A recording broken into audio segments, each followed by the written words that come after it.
क्रांती news, आवाज सर्वसामान्यांचा। Mokhada Deepak foundation व दीपक नायट्रेटच्या संगाथ प्रकल्प कार्यशाळेचे आयोजन।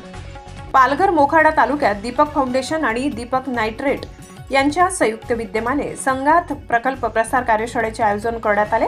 गुरुवार 13 फेब्रुवारी 2025 रोजी झालेल्या कार्यशाळेला विविध शासकीय अधिकारी, ग्रामपंचायतीचे प्रतिनिधी आणि स्थानिक प्रशासनातील मान्यवर उपस्थित होते।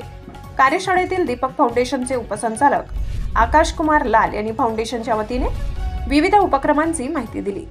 तसेच कार्यक्रम व्यवस्थापक कामिल वाघेला यांनी संगाथ प्रकल्पाच्या मागील 3 वर्षातील कार्याचा आढावा घेतला।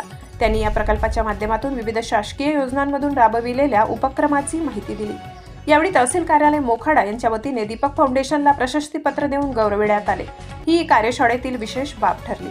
मोखाडा तालुक्यातील तलाठी, कृषी सहाय्यक, 17 ग्रामपंचायतीतील सरपंच, उपसरपंच, रोजगार सेवक आणि दीपक फाउंडेशनचे कर्मचारी मोठ्या संख्येने उपस्थित होते। कार्यक्रमात ICDS पर्यवेक्षिका सुवर्णा पाटील, तलाठी शरद बिन्नर आणि सरपंच नरेंद्र येले यांनी दीपक फाउंडेशनच्या कार्याचे कौतुक केले।